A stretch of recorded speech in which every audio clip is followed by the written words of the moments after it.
వృశ్చికం వారికి గనక చూసుకున్నట్లయితే గురువు మీకు అష్టమ స్థానం నుంచి భాగ్యంలోకి వస్తున్నాడు. దీనివల్ల రాశి మీద గురువు యొక్క దృష్టి పడుతుంది, గురుబలం పెరుగుతుందని చెప్తారు దీన్ని. అలాగే మరొక విషయం ఏంటంటే ఇక్కడ 3 మంచి విషయాలు ఇస్తాడండి గురువు 9లోకి వస్తున్నందుకు. మీకు 3 విషయాలు జాగ్రత్త కూడా ఉండాలి. ఏమిటా 3 మంచి విషయాలు, జాగ్రత్తలు ఏమిటో చెప్తాను నేను మీకు. అయితే ఈ యొక్క అంశాలు చెప్తుంది నేనైనప్పటికీ చెప్పిస్తుంది సాక్షాత్ లలిత అమ్మవారిగా భావిస్తూ ఆ లలితాంబిక అమ్మవారి యొక్క అనుగ్రహం మీకు పరిపూర్ణంగా కలగాలన్న స్ఫూర్తిగా కోరుకుంటూ, ఈ గురువు 9వ భావంలో రావడం అనేటువంటిది క్షేత్రానికి వెళ్ళడం ద్వారా కొన్ని సిద్ధులు సిద్ధించడము, ఉపనయనాది సంస్కారాలకి చక్కగా కలిసి రావడము, మరియు మరొక విషయం ఏంటంటే లగ్నం ఎప్పుడైతే వృశ్చిక లగ్నం అయిందో మీకు గురువు మీ లగ్నం మీద కూడా దృష్టి పడుతుంది. కాబట్టి గతంలో ఏర్పడినటువంటి కొన్ని నిర్ణయాలు చూడండి, మనం ఒక్కోసారి ఏదో నిర్ణయం తీసుకుంటాం, ఒక రాంగ్ స్టెప్ పడుతూ ఉంటుంది మన నిర్ణయాల్లో. ఆ రకంగా రాంగ్ స్టెప్ పడడం అనేటువంటిది తగ్గుతుంది, గుర్తుపెట్టుకోండి. అలాగే మరొక విషయం ఏంటంటే ఇక్కడ గమనించినట్లయితే ఈ గురుగ్రహం ఏదైతే ఉందో ఈ యొక్క 3వ భావాన్ని వీక్షిస్తుంది. అంటే అన్నదమ్ములతో గతంలో ఏర్పడినటువంటి కొన్ని మిస్కమ్యూనికేషన్స్, మిస్అండర్స్టాండింగ్స్ ని తగ్గిస్తుంది. సంతానం కోసం చేసే ప్రయత్నం పెరుగుతుంది. కాకపోతే ఈ తీర్థయాత్రలకి ముఖ్యంగా మనకి ఇప్పుడు పుష్కరాలు రాబోతున్నాయి. పుష్కరాలకి వెళ్ళేవారు కొంచెం అలర్ట్ గా ఉండండి, జాగ్రత్తగా. అక్కడ రష్లో ఇదవడం లాంటివి జరుగుతూ ఉంటాయి. కాబట్టి ఈ యొక్క విషయంలో చాలా చాలా చాలా కేర్గా ఉండండి, గుర్తుపెట్టుకోండి. అలాగే మరొక విషయం ఏంటంటే ఇక్కడ ఈ 9వ భావంలో గురువు ఎప్పుడైతే ఈ కర్కాటక రాశిలో శని రాహు ఎనర్జీస్తూ ఉంటున్నాడో మనల్ని గైడ్ చేసే వాళ్ళే మన గురువులుగా అనుకుంటూ మనకు గైడ్ చేసే వాళ్ళు మిస్గైడ్ చేస్తుంటారు వృశ్చికం వారికి. ఇది చాలా చాలా జాగ్రత్తగా ఉండాలి. మనల్ని ఏమైనా మిస్గైడ్ చేస్తున్నారా అనేటువంటి విషయాన్ని మనం గుర్తెరగాలి. అలా ప్రతి ఒక్కరి మీద అనుమానించమని నేను చెప్పట్లేదు, కానీ మిస్గైడింగ్ మాత్రం జరుగుతూ ఉంటుంది. ఎందుకంటే గురువు ఓనో 9th హౌస్లోకి వచ్చాడు, కానీ ఈ లగ్నానికి శుభుడైనప్పటికీ తన యొక్క ఎనర్జీస్ మారిపోయాయి. ఈ విషయాన్ని ప్రధానంగా గుర్తుపెట్టుకోండి. ఇక మీరు చేయవలసినటువంటి దేవత ఆరాధన కాలభైరవుడి యొక్క అష్టకం చదవండి. శని రాహు గ్రహాల దగ్గర దీపారాధన చేయండి. అన్ని విధాలా మీకు బాగుంటుంది. గురువు కర్కాటక రాశిలోకి మారుతూ ఈ సంవత్సరం మనకు పోయిన సంవత్సరం అలా అయితే వృషభంలో ఉన్నటువంటి గురువు మిథునం నుంచి మరలా కర్కాటకంలోకి వెళ్ళి మళ్ళా కర్కాటకం నుంచి మిథునంలోకి వచ్చి కూర్చున్నాడు. ఈ సంవత్సరం కూడా 3 రాసులు అంటే మిథునంలో ఉన్న గురువు ఇప్పుడు మనకి కొత్త సంవత్సరాన్ని మిథునంలో ఉన్నాడు.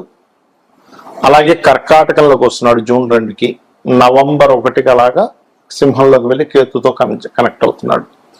దీనివల్ల దేశకాల పరిస్థితుల్లో ఎందుకు ఇంత ఇబ్బంది? ఎందుకంటే గురువు ఉచ్చస్థానంలోకి వెళ్తుంటే ఇబ్బంది ఏంటండి?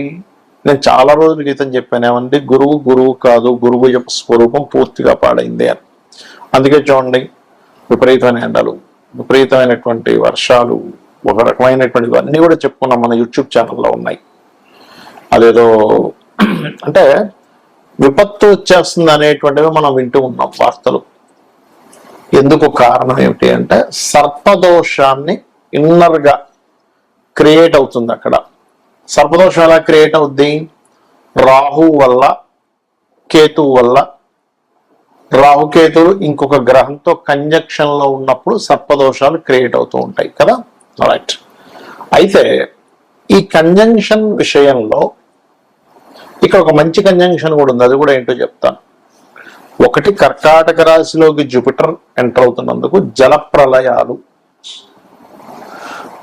జలం మూలంగానే కొన్ని వైరస్లు రావడం, ఈ కుజుడి మీద ఈ గురువు మీద కుజుడి యొక్క దృష్టి ఉన్నందుకు ఆ యొక్క దృష్టి మూలంగా కొన్ని యుద్ధ సంబంధించిన అనవసరమైన ఉద్యమాలు, వద్దన్నా సరే పిచ్చి పిచ్చి ఉద్యమాలన్నీ కూడా జరుగుతాయి ఈ లోకంలో.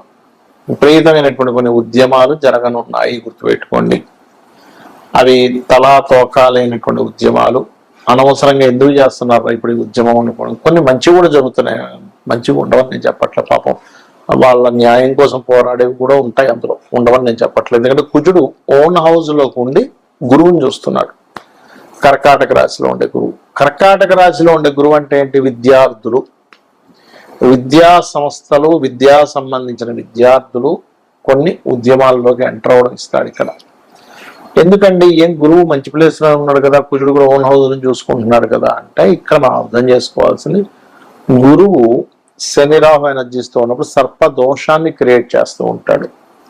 అందుకే మనకి ఇంకా విపరీతంగా వార్ స్ట్రాటజీస్ ఇంకా పెరగడం జరుగుతూ ఉంటది. అలాగే మరొక విషయం ఏంటంటే ఈ జల ప్రళయాలు అనుకోండి, పశువుల మూలంగా అంటే కొన్ని జంతువుల మూలంగా కూడా వచ్చేటువంటి వైరస్లు అనుకోండి. కుజుడు కొన్ని జంతువులు కారకుడు కూడా తీసుకుంటాం మనం, కాబట్టి వాటి మూలంగా అవడం అనేటువంటిది జరుగుతూ ఉంటుంది. మరి ఈ యొక్క ప్రభావం ఇలా ఉన్నప్పుడు అందరూ చేయవలసినటువంటి రెమెడీస్ ఏమిటి? ఇక్కడ మీ లగ్నం తెలిసినా, మీ రాశి తెలిసినా తెలియకపోయినా, మీది ఫలానా నక్షత్రము అని చెప్పి మీకు తెలిసినా తెలియకున్నా కూడా మీరు చేయవలసినటువంటి పరిహారాలు ఏమిటి ఇక్కడ అని చెప్పి చూసుకున్నట్లయితే, ప్రధానంగా ఇక్కడ మీరు చండీ, మీ ఇంట్లో మీరు చండీ చేయించుకునే స్తోమత కనుక మీరు కలిగి ఉన్నట్లయితే ఖచ్చితంగా ఇంట్లో చేయించుకోండి. Point number 1. రెండవది ఏమండి, మాకు అంత స్తోమత లేదు, ముందే డబ్బులు లేక మేము విలువెల్లాడిపోతున్నాం, మళ్ళీ ఇప్పుడు ఈ చండీ ఎక్కడ చేయించుకోవాలి, చాలా ఖర్చుతో కూడుకున్నది అంటే సామూహికంగా ఆలయాల్లో చేస్తూ ఉంటారు. మీకు దగ్గరలో ఉండే వాళ్ళు చాలా తక్కువ ధనానికి చేస్తూ ఉంటారు, ఎందుకంటే సామూహికం కాబట్టి అందరికీ అది షేర్ అవుతుంది కాబట్టి అలా వెళ్ళి చేయించుకోండి. అది కూడా లేదండి చాలా ఇబ్బందుల్లో ఉన్నాను, మీరు డబ్బు ఖర్చు పెట్టకుండా రూపాయి కూడా ఖర్చు లేకుండా ఇంకో 2 ఉపాయాలు ఉన్నాయి. అవేమిటి? చండీ జరుగుతున్నటువంటి ప్రదేశానికి వెళ్ళి కూర్చోండి, శ్రద్ధగా భక్తిగా శ్రద్ధగా అక్కడ కూర్చుంటే చండీ చేయించిన దాంట్లో పావు వంతు అంటే 25% ఫలితం మీకు ఖచ్చితంగా వచ్చి తీరుతుంది. అందులో ఎటువంటి సందేహం కానీ సంకోచంగా లేదు. ఇది శాస్త్రాల్లో చెప్పినటువంటి అంశం నేను చెప్తున్నాను మీకు.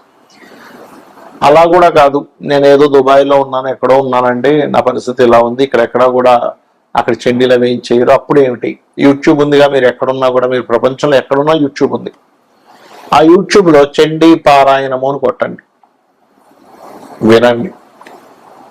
ఏమిటండి అంత కన్ఫ్యూజన్గా ఉందనుకుంటే లలిత వినండి, కనీసం సరిపోతుంది, ఏమీ అక్కర్లేదు. ఎందుకంటే మీకు స్తోమత ఉంటే ధనం పెట్టి చేయించుకోండి, స్తోమత లేకపోతే కేవలం లలితా సహస్రనామాలు విన్నా మీకు ఆ ఫలితం వస్తుంది. అమ్మవారు అమ్మలాగా కాపాడుతుంది, ఒక బిడ్డని ఎలా కాపాడుతుంది అలా కాపాడుతుంది. ఎలాంటి వాటి నుంచి కాపాడుతుందండి? అనవసరమైన విపత్తుల్లో మనం చిక్కుకోకుండా.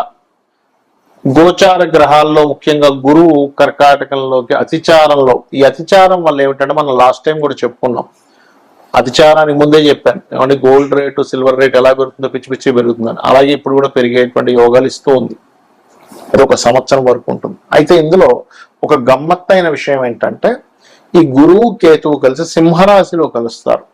అదొక సాధనా సమయంగా చెప్తారు శాస్త్రంలో. అంటే ఎవరైనా సాధకులు కొన్ని గురువుల దగ్గర కొన్ని మంత్రాలు తీసుకొని, లేకపోతే కొన్ని బీజాక్షరాలతో కూడినటువంటి ఉపదేశం తీసుకొని చేస్తూ ఉంటారు. వారికి నవంబర్ 1వ తేదీ నుంచి 25వ తేదీ వరకు ఈ 25 రోజులు సాధనా సమయంగా చెప్పుకోవచ్చు. కాబట్టి ఇలా చేయండి. మరియు మనకి ఇప్పుడు పుష్కరాలు వస్తున్నాయి, పుష్కరాల దగ్గర కూడా చాలా జాగ్రత్తగా ఉండండి. శ్రీమాత్రే నమః.